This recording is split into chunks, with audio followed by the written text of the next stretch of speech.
What if the key to a more vibrant, connected, and fulfilling life wasn't something outside of you, but already within you, waiting to be awakened? Today's guests have guided thousands into a deeper connection with themselves and their partners through the art of conscious intimacy. So you won't want to miss this one. Welcome back to Happiness on Tap, where we bring you inspiring stories and practical insights for a more fulfilling life. I'm your host, Leann, and today's episode is a true gift. So thank you all for joining us. Joining me are Dr. Elsbeth Meuth and Freddy Zental Weaver, internationally renowned intimacy experts, best-selling authors of Sexual Enlightenment, How to Create Lasting Fulfillment in Life, Love, and Intimacy, and co-founders of the TantraNova Institute in Chicago. You may have seen them on Showtime's Sexual Healing or the Emmy Award-winning NBC show Starting Over.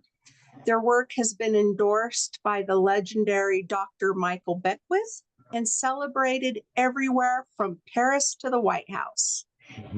They are the creators of the June 1st National Intimacy Day.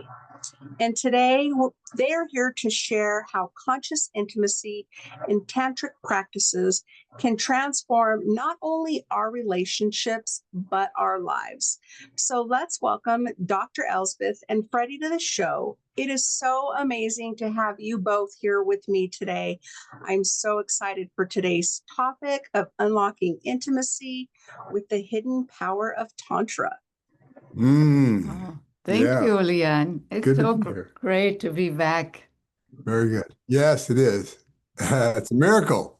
No, it's good planning. That too. Yes, yes. I am so happy to share this time with us. So let's start with, how did you come to share your sexual enlightenment message? Wow, that's a story. Right. Yeah. Hi, everybody. Hi, Leann. Good to be back. Well, we started doing this work about 25 years ago, and Elsbeth was on her own tantric journey, which she'll tell you a little bit about. And I started my journey when I was about 13 years old. I was in Hawaii living and going through my puberty, spending a lot of time in the shower, like a lot of guys are at that age. My father was a transformational expert. He was a psychiatrist and really enrolled in new approaches to transformation and being present. And he introduced me to sexual meditation through a book.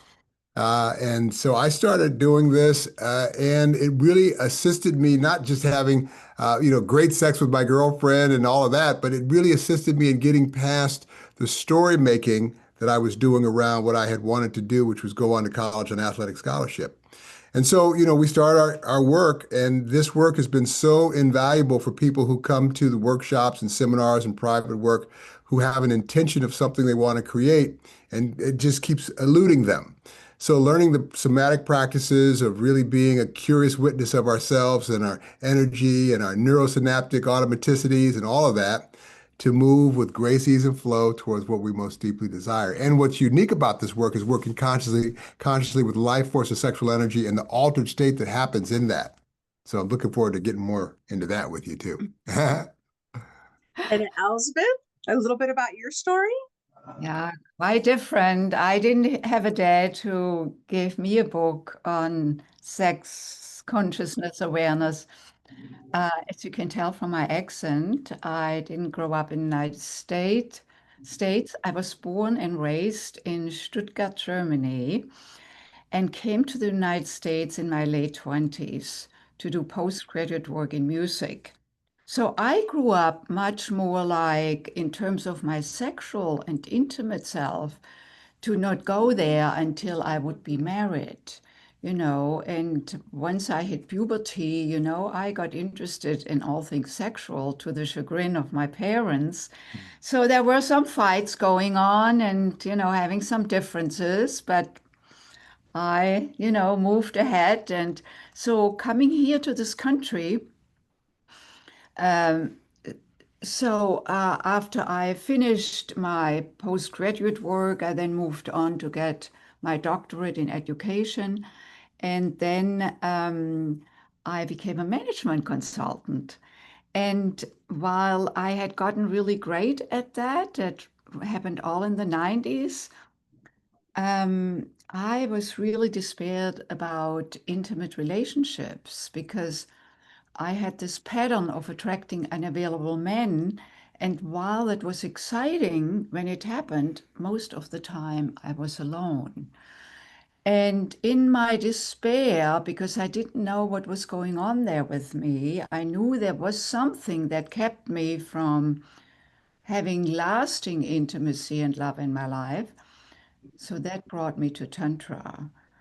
And that opened up a whole new dimension for me of discovering that I held distrust towards men, which I was not aware of, and really shifting that out of the tantric healing that is quite powerful. 6 months later, after Freddy came into my life, Ta-da! and I'm sure that if I hadn't gone through that clearing within, I would not have recognized Freddy as a potential partner. I would have seen him, he's tall and handsome and looks like a basketball player. And anyway, so what I want to say here is that we may carry something underneath that is not, visible to the conscious mind. And we are trying to fix a problem, to find a solution through the conscious mind. However, if something is running in the subconscious mind, that not only runs there, it runs the show. I think that's all right now. And that, is so true. And we don't even realize it until, like you said, you started realizing these repeating patterns. And I agree. Had you not done the work, you probably wouldn't have seen him as an available partner to you because you weren't in that same space. You were still, would have still been in those patterns of looking for the unavailable man. And when a good man comes into our life, it's really hard to see it and accept it. Because I learned that myself. I just didn't know how to accept a good man into my life. So it's beautiful how you two found each other and that you had done the work and you both enjoyed the same, learning about Tantra and growing together. And I'm sure Freddy taught you many wonderful things. Yeah, well, we both did a 2-year program in Maui to get certified to teach this work, but through our own journeys and certainly through mine, there was a lot that I was familiar with, but teaching it was really another level of really validating what I saw in my own growth and what I saw as something that we all are familiar with, which is like you mentioned, that resignation, that's sort of like fighting for our limitations and getting to keep them and not really recognizing that we are the creators of our, experience. It feels like I'm subjected to my life. It may be the rain falls from the sky. I can't change that, but I can certainly change how I feel about it. Yeah, absolutely. In what ways can Tantra and Tantric intimacy support physical, emotional, and mental well-being, and not just for couples, but for individuals on their journey as well? Okay, so what about if we unpack Tantra first a bit? So for the listener, really get a better sense of where that comes from, what it is about. Yes, well, Tantra is age old. What we are is TantraNova, Tantra New. So we're integrating some of the Eastern approaches to Tantra or sexual transformational work. Tantra was one of the original yogas of the energetic body, as opposed to Hatha yoga of the physical form. And as we know now in science, it's all energy. So when we really start shifting that energy at a basic level and understanding how it shows up for us, we can begin to be and develop what we call this curious witness to start shifting something as a curious witness of ourselves. And so we're integrating and what Tantra is. So Tantra is working consciously with life force or sexual energy to attain levels of transformation in our life that we might not otherwise get to. Yeah. Yeah. Add something here. So here's the thing that, in most transformational work, from meditation to therapy to all kinds of programs that are out there, and both Freddie and I have done plenty of them, most really deal primarily with the mind and the emotion. Sometimes more mind, sometimes more emotions, sometimes more integration. What we don't bring our conscious awareness to, and we are not guided towards that at actually any state of our life, is our sexual energy. Like awareness in terms of becoming more conscious of that life-giving energy that has brought us into this world. Because the thing is that wherever we are unconscious, we have no agency. And our sexual energy is then more like the the sex energy does it to us. It's not that we have the energy to guide. Now, I'm not saying that this primal energy can be controlled. Now, I make a distinction between controlling and mastering. Controlling is force, mastery is ease. So I move with what is, just like the river around the boulder, doesn't just hit the boulder, it moves around the boulder. That is what I call mastery. We move with it. So life force sexual energy is the energy that brought us into this life. It is incredibly powerful. It's the pleasure energy. It's what has us be here from the time of conception to, when we leave this planet.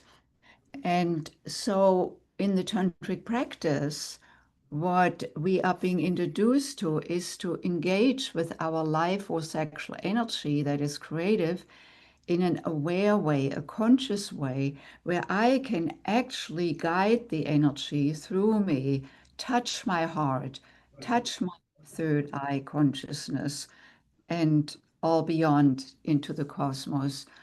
And in the process, what opens up is coming to deeper integration, which then the experience of it is feeling whole. Yeah, I love how you visually explained it. For those who are watching, just understanding that awareness is our true power that we possess, and that feeling of wholeness is something we're all seeking.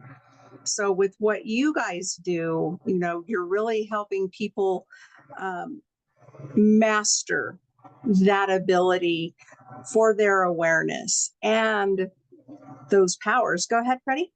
Yeah, I was going to add to just keep jumping in on this. It's like this altered state that happens when we're in the sexual energetic experience, whether you're doing consciousness work or not. Physically, we're more loving, open, vulnerable, receptive, chemically more endorphin, serotonin, oxytocin, the feel-good hormones. So we're in a chemical state of ease. We're much more aware. So with the distinctions that we teach in a self-love practice or a sexual meditation practice, where you're aware of your energy, like where it's showing up in my body and what's it feeling like, and your breath, like how you're breathing and consciously tuning in and moving energy with intention, like I want to stop fighting with my wife or want to create work that's fulfilling or a place that's inspiring, whatever it might be. We get more unmasked to the subconscious through working with our somatic self, because as Elsbeth mentioned earlier, as we know, that there's lots of approaches to transformation, and most of them are left brain, analytical. So as opposed to linguistically shifting something, we're wanting to shift it and sharing how to teach it and shift it energetically. So once we start integrating the two, because it's great to understand, we can fly to the moon, but some things we just need to just be present to. It's kind of like getting angry at the dark, it's like, it's just dark. So once I start getting, letting the dark just be, then I don't have any issues. Yeah, so once we can really get that, we can really shift our experience. And from that place, have a plan, have physical, things that we're going to do, we start creating our reality without the suffering, without the resistance, without the resignation. Yeah, and also back to your question, how does it show up for a couple and for the individual, is that often people think, oh, I would like to do your work, but I have to find a partner first. And then we say, no, no, no. It is, even when couples come, each of them need to do their own inner work. Now, they can do it alongside their partner, but it is like the relationship with self determines my relationship with the other. Just like my story, if I'm blind to like this availability or unavailability, that is within me. That has nothing to do with another. The thing is that when I vibrate on that frequency of, unavailability, that is what shows up with me everywhere I go. And so this is why it's essential to become more aware of ourselves and our sexual self, our emotional self, our mental and spiritual self. And then through this opening, I become more available. I can connect better. So Tantric practice is there for the individual as well as for the couple. What I love also about Tantra, doing it as a couple, is that we can actually meditate together in embrace. Usually meditation is a solo practice. Like we may be with a group of people, but each of us is in their own silo. And this tantric couple or partner meditation is where we are actually together. We may hold each other in embrace, or I may sit on Freddy's lap and we breathe together. And we circulate energy together with a focus, just like in regular meditation. Yeah. And we call it sexual meditation when we, go then into aroused energy, where we learn how to channel our wonderful aroused energy so that it can imbue our physical health, our pleasure self, our love self, emotional self, our, intuitive self, our spiritual cosmic connection. And then we can bring this just in the same way to the relationship, because there's another cosmic being over here. Yeah, this pleasure is a wonderful pattern interrupt because you really get a clear distinction as to where your story making begins and just being starts, I don't understand what you said. Okay, so if I'm in a story, I'm angry at you. And but we've both agreed to come together and breathe together. When I start breathing with you, I can have a clear distinction as to where I'm just dropping into the somatic experience of the ease and grace and pleasure of breathing with you, and my story of anger and how I'm creating that. So I start to get some distance, and then I can choose. Choice is what is unavailable to people who feel stuck and subjected to. I would only feel better if the rain stopped falling, or if she wouldn't say this, or if this would happen, or that would happen. Oh, that was great. Thank you. Yeah, I really liked hearing it that way because it showed how we can get out of our individual heads, what we may be thinking about, and be able to choose to be fully present with the person we are breathing with to create this beautiful bond together and not just off in your own head. Yeah, the thing is, it's easy enough to understand intellectually. Like when you say that and you're in a really calm state, it's, oh, I get it. But when we're really in our stuff, if we haven't practiced breathing, when we're still, just being still in the morning and watching our thoughts and, watching our resistance to all of that, we don't have it available to us when we're really in the fight, so to speak. So doing regular practice is really essential for people to really be able to move more quickly out of the upsets and the stuck places. And when Freddy speaks about breathing, he doesn't mean the regular breath. We breathe all the time. It's built into us as a reflex, fortunately, so we don't suffocate. He means conscious breathing, where we breathe into the belly, the parasympathetic breath, which alters our chemical state of being in the moment. You know, anger, emotion of anger produces certain chemicals in the body, like stress hormone and so forth. And joy and peace and bliss produces other chemicals, you know, like oxytocin, the love hormone, or dopamine or endorphins get activated. Sure. So when we breathe into the belly expands, which activates the parasympathetic nervous system. And that in turn brings about these, you know, Chemical high changes. frequency emotions and chemicals. Yeah. Yes. And so learning these practices, again, anybody, well, not again, but for the first time, maybe today I'm saying this, but anybody in a body can get this if you're willing. You know, because if we start out in the womb, and I call it not teaching you anything new, it's reminding you of what you've forgotten, because we start out in the womb and that's what it is. It's just free, beautiful, floating in the embryonic fluid, womb service, just wonderful, you know, no worries. Then our brain develops and we're born, and then life happens, you know, good, bad days, and all the things that we experience, and we figure ways to survive that and rationalize that, and we, you know, or model things, and we see things, and then we get to a point in our life where we want to create something we've never experienced before, and that's where these practices become really important to shift what I call the clay we look into and interpret our experience from. You know, and so it's developing this curious witness through breathing consciously and watching the thoughts that we can begin to see ourselves in a way that we can start to mold and shift and choose.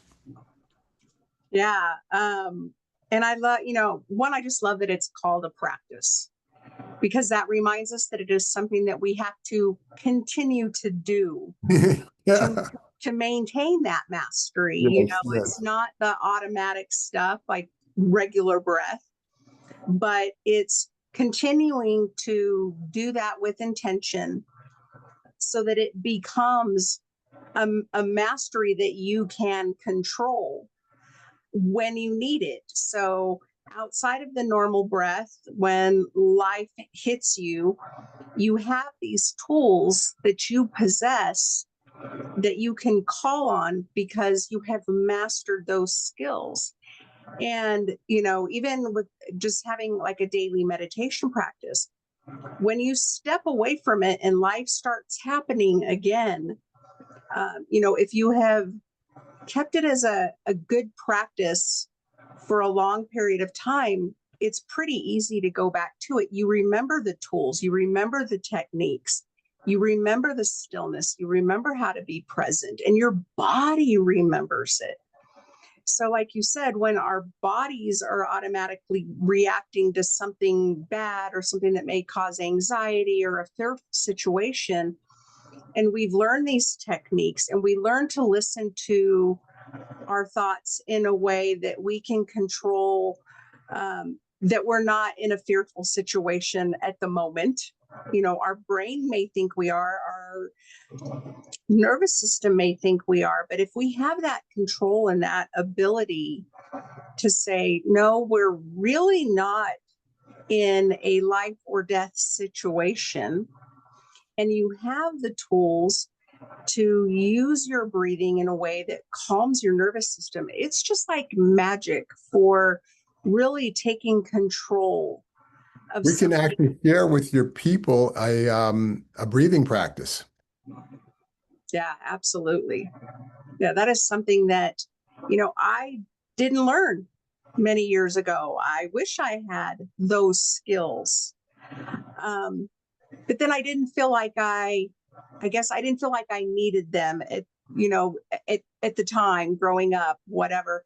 And it wasn't until I started learning them and doing them on a regular basis that I went, man, this is just so beautiful. My body just glows with this energy from breathing in a controlled breath.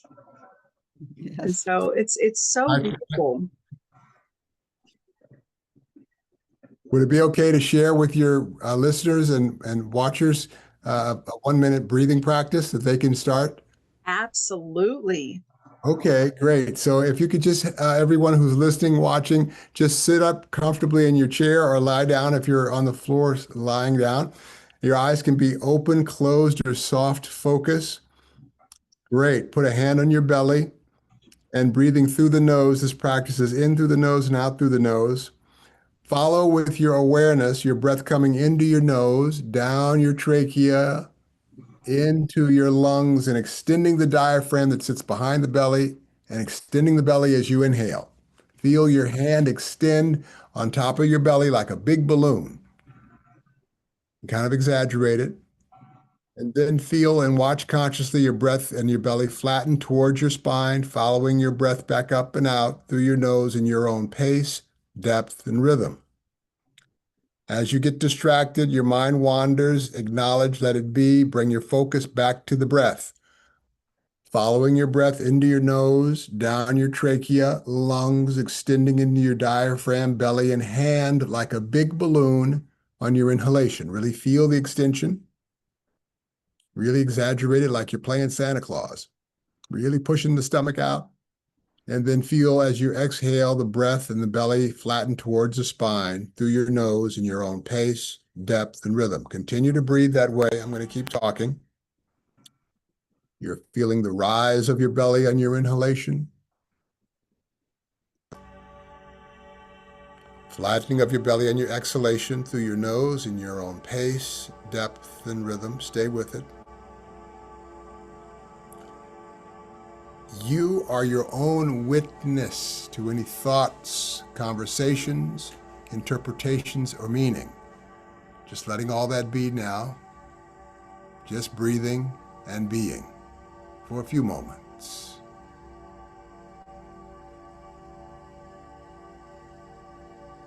Giving the busy mind a rest.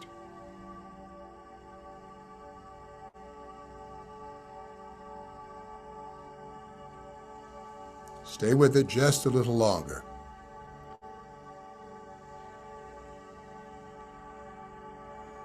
And while you're breathing in and out, take a moment and notice how you're feeling right now. Notice how your body is feeling.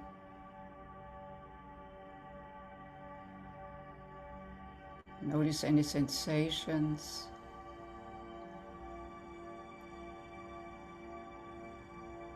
Notice your emotional state. Just notice.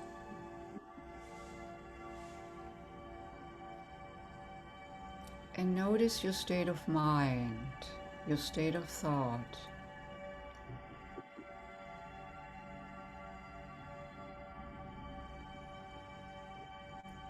And when you are ready, please come back by opening your eyes. And Leann, if you could be so kind and share how you're feeling right now. I'm feeling wonderful, relaxed, at peace, calm. Like I felt my shoulders relax. I felt my hands relax, my feet relax. Beautiful. That's the parasympathetic breathing. That's extending the diaphragm and belly. And for most of us, we can do it for about 3 breaths before our mind gets busy. Squirrel, distraction. The longer we continue to practice that, the longer we can develop what we call the witness state of mind, where we're just watching the thoughts and the stories. And that is what we cultivate. So we can actually learn to start moving energy with the breath. So energy and breath go hand in hand. If we didn't breathe, we would die, you know? So if they go together in dying, that means they go together in being alive. And the breath can assist us in moving, let's say, pain energy from a joint, out into space so that that part of our body can experience a release, a relief. We can also channel emotional energy. Like, when I feel sad, I don't have to stay in the sadness. I can feel the sadness. And then I can say, okay, now I felt the sadness. And I exhale and let the sadness go, for example. And I can, channel my aroused sexual energy up from my sexual center into my heart, into my third eye. So the practice that Freddy just shared with us is really at the very foundation of the work. And once I master the breath better, I can move it with my energies. And then I can connect my sexual center with my spiritual center. They can get integrated, they can communicate with each other.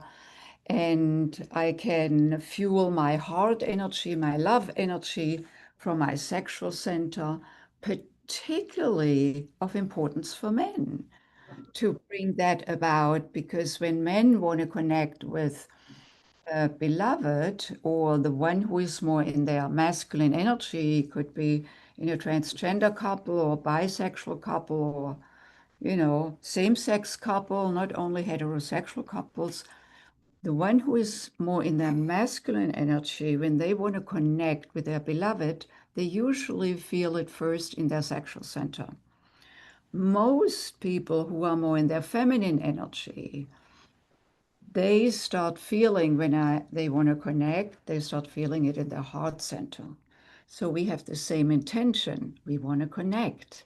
Yet he is coming from here, I am coming from there. So we are like two ships passing in the night. And in the tantric practice, the man learns, do you want to describe it? Right. So one of the primary edicts in all the variations of Tantra that there are is for the man to learn to separate ejaculation from orgasm. And a lot of guys hear about that and they know it's the sexy yoga and they think, oh, well, I'm going to learn some tricks for the bedroom. I'm going to be a great lover and da da da. And it will inform that aspect of your life. But once you get into the practices, you realize that this kind of an awareness in this most intimate of experiences starts to flow into every area of your life. How you're listening, how you're speaking, what your dreams are, how you feel. So for the man, separating ejaculation is where it begins. So there's a whole process of learning how to do that physiologically, but I want to just say a couple things about the emotional aspect of that, because for guys, we're modeled two emotions to be okay to show, and that's fucking or fighting, excuse my French. So when a man, with his woman, so when a man is in his sexual energy, it's where for those few moments, particularly the 3 seconds of the orgasm, he can be free, feel free, unencumbered from having to be anything. You can cry, you can laugh, you can feel deeply touched. And so that's where we start and we feel. So, but for the woman, it often can appear like you just want to, screw me and it's just lust. It's just for your own gratification. And a lot of men don't even understand how freeing that sexual experience is. They just become addicted to driving towards that 3 seconds. So once he learns to separate that and sip on what we call that orgasmic nectar, he starts to get some discipline and some aha that he can actually be in, actually repeating experience and extending experience of that physiological joy and pleasure. Yeah. And what opens up then is that the man can breathe up that his sex energy into his heart, fueling the heart, the love energy, with that potent testosterone energy, and then in relationship with the partner, as I said earlier, when a man wants to connect with their partner, they start feeling it in their heart center. So breathing it up, literally that wonderful orgasmic or even that sense of connection, up into his heart. When his heart opens, guess what? Who feels it? Then she can trust. My heart opens. And when my heart opens, my sexual center opens, which in the tantric practice is called this Mayoni that I like to bring to the conversation. So she opens. And then from there, we have a circuit from his lingam. This is magic wand. This in is, Sanskrit. yeah, it means wand of light, much more endearing than dickhead. I like wand of light. That's right. Oh my gosh, right? And then, so from his wand of light, he breathes it up into his heart. When his heart opens, my heart opens, I become connected, my yoni or my sacred space opens. And then we have that circuit going, Mm. you know, where we come into flow, where we breathe together and we feel connected. And it's actually a place where we can feel being one. You know, of course, there are always two bodies, but the experience becomes so together, so synchronized, so, Mm. you know, dancing the wave Mm. together. Yeah, I like how earlier you explained being on, you know, two different levels. If he's on one level and you're on another level, it's going to be just like passing ships. But when you can bring them to the same level and have this continuity of this beautiful flowing energy between you, what a magical experience. Yeah. And I, And I like too, Freddie, how you work with men to prolong that, to sip that, to, make that the goal as opposed to the end goal, the goal of lasting energy.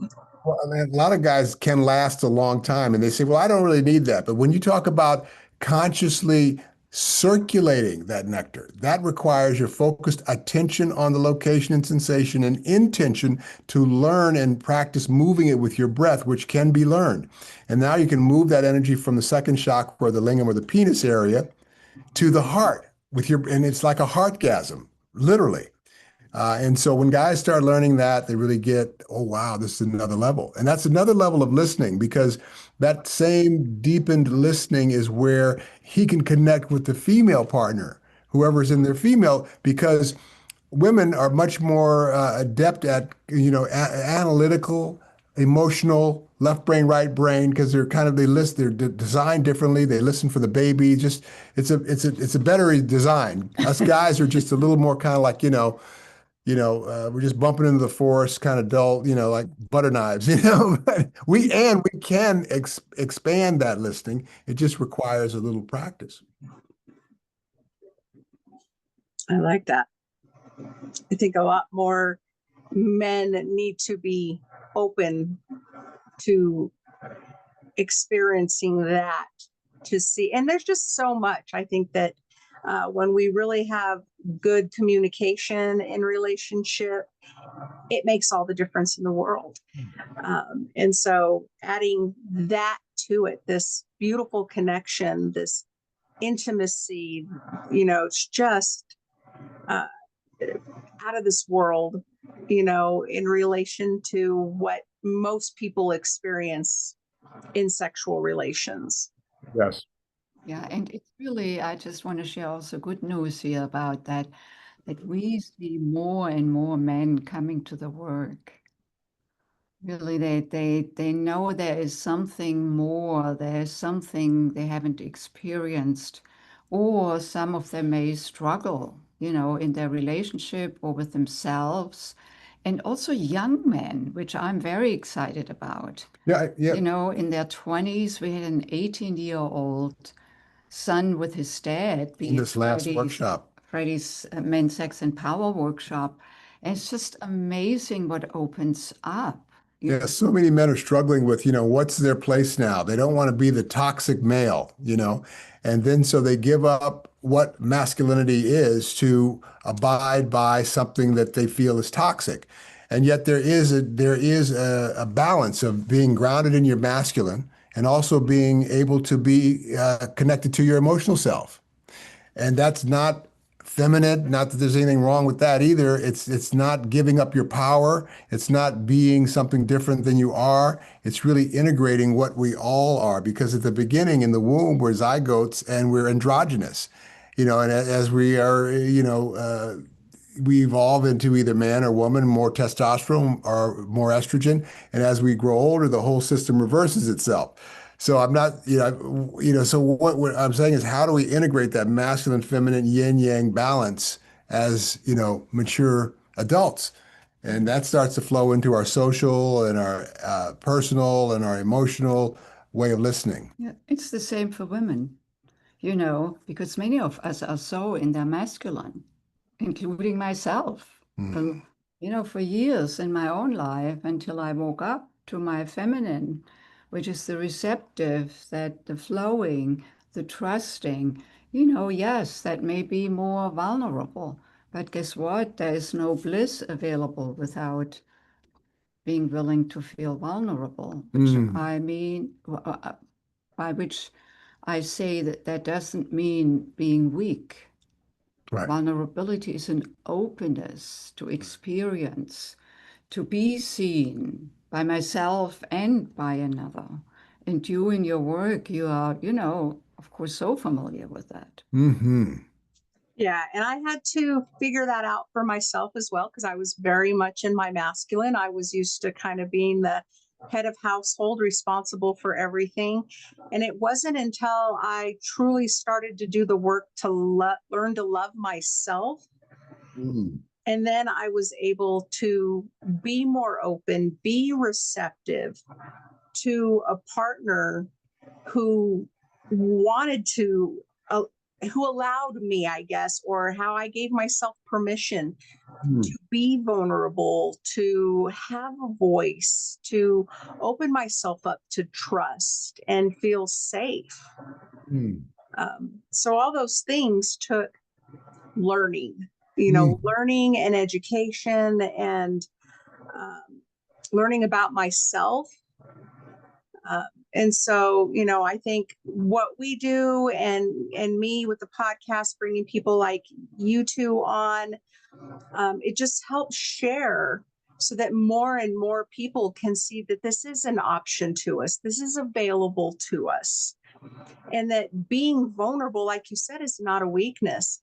And, one thing that I grabbed from that, and this is a recent discovery, that in the last 30 days, I really try to watch my analytics with the podcast, but in the last 30 days, the amount of male listeners has went up by 30%.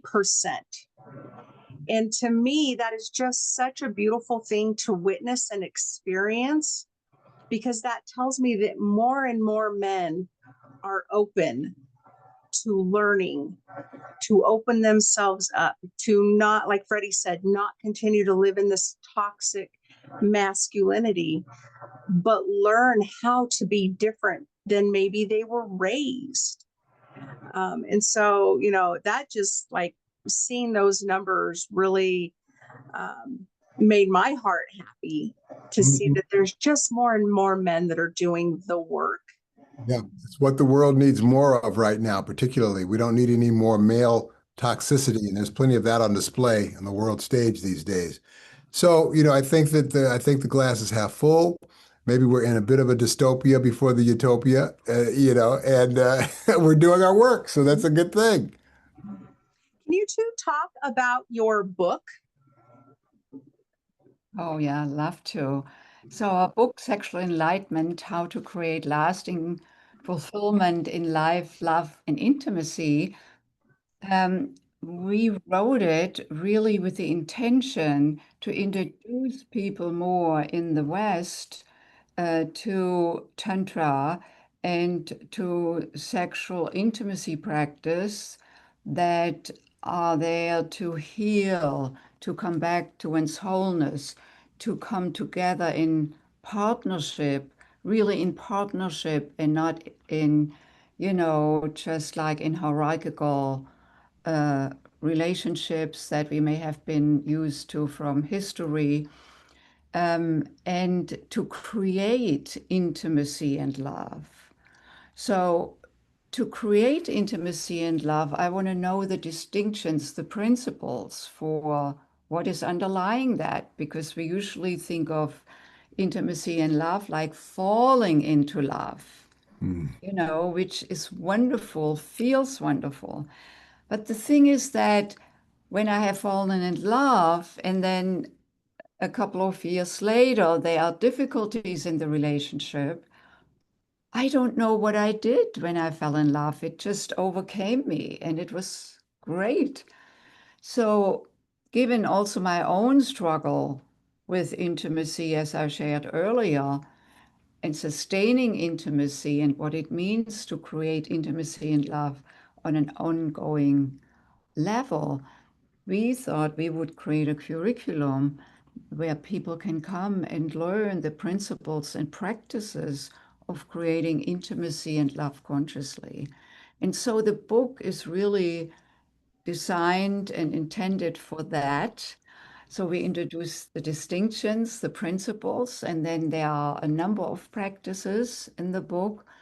And the title Sexual Enlightenment has really to do with reconnecting and reintegrating our sexual with our spiritual self, because that is mainly seen in our culture as not belonging to each other. One belongs into the bedroom, the other one belongs in the church or temple or synagogue or mosque.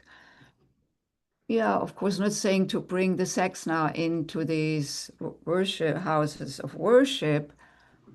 What we do say is that each of us is this temple.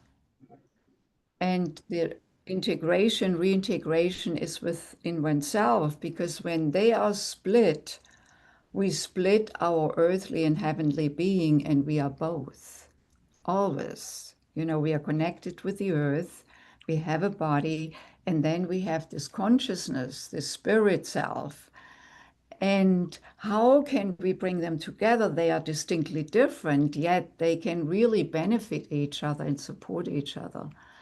And so for me, that has been really a beautiful, not only discovery through the tantric practice, but then also further unfolding of myself in that sexual spiritual connection, where I become more myself, in the whole glamour, the whole brilliance of that human experience, and to, have bring this to the relationship and inspire through that. And of course, we want both partners to do their own work and then the work together, because that embellishes the experience to the nth degree.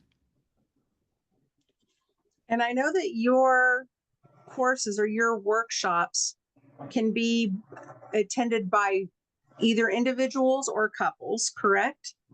Yes. We have a male workshop and we have a female workshops, Yeah. and then most of them are co-ed. Yeah, so our men's workshop is called Men, Sex, and Power, and Freddy guides the men through processes and practices so that each participant can tap deeper into their sexual awareness. There's a self-love practice Freddy teaches that really teaches the guys what it means to separate ejaculation from orgasm, what it means to stay in that either of orgasmic energy for 5 minutes, for 10 minutes, for 30 minutes, if a man chooses to, and he can circulate that energy. There are emotional practices that really support men in expressing their emotions instead of stuffing them down. Then for women, the workshop is called Awaken to Your Feminine Essence, because for us women, it's all about awakening the the estrogen energy, which is a slow energy that wants to be really like touched and without any rushing, so it can come and go in its own rhythm. And so I guide women so that they connect with their heart self and their sexual self. For women, often it's the other way around, to open their heart so they can connect their heart, their sex.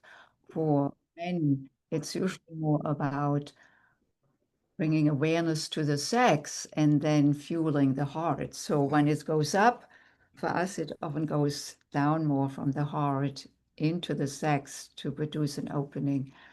And then we have our COVID workshops for men and women, couples and singles. When singles come, they can, pair up with a practice partner for the workshop. And the Foundations workshop for couples is all about how to cultivate emotional intimacy.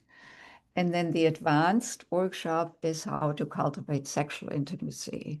We come from that we cannot really experience sexual intimacy if we are not connected emotionally. And most of these, We can have sex, we can be there together as two bodies, but intimacy in that flow, as we described it earlier, is really only possible if the emotional and the sexual and then other dimensions of us get consciously involved. And Freddy, you were saying something? I wanted to just add that most of these workshops can be also participated in through video. So if you're in another part of the world or country, you can actually still participate. We call them hybrids. So, but only the men's workshop and the women's workshop. and there's a body work massage workshop that we also offer. That's a short half day. It's not as intensive as the other practices it teaches, but it's some body work, somatic practices that really can be valuable. Great. I will include as much of that. If you could just tell us where people can locate you, and I will make sure that that is all included in the show notes. Yeah, so a great place to connect with us is our website, TantraNova.com, TantraNova.com. And on the homepage, there's also, you can find our book, Sexual Enlightenment, when you scroll down, or you can just go to Amazon and find it there, both in hard copy and audio format. And the book is really, if you as a listener today want to learn more about Tantra, more about TantraNova, the book is a great way of entering that learning. And also given that there are practices, so it's practical, it's an introduction, yes, and also practical exercises. Thank you. Do you recommend a hard copy over an audio, or is there really, they're still going to get the practices, the information? I like the audio because you can multitask with that too, and you can always have it with you on your phone. And, so I like, that's how I listen to all my books now, audio. So yeah, really, there are different preferences. So just go with what works for you based how I think it has to do with one's learning style. And if you're a visual learner or an auditory learner. Yep. So I appreciate that you make that available. I will also include a link to your YouTube channel so that people will have that as well. I really appreciate you two joining me again. Thank you for sharing your wisdom, your heart with us today. This conversation is such a powerful reminder that intimacy is more than just physical connection. It's about presence, it's about awareness, and it's about opening ourselves up to the fullness of life. Yeah. So for everyone listening, I invite you to reflect on how you can bring more intentionality into your own relationships, starting with the one that you have with yourself. Because when we nurture that connection, we create the foundation for deeper love, fulfillment, and joy in every part of our lives. And until next time, keep your happiness on tap and your heart open. And Freddy and Elsbeth, thank you again for everything you share, for your beautiful energy, and for sharing with us an experience in good breathing techniques and what they can learn from you if they take some more of your classes and workshops. Thank you so much, Leann. So good to be with you again, Leann. We'll see you soon, hopefully on the trail. We will see you soon. Thank you, everyone, for joining us.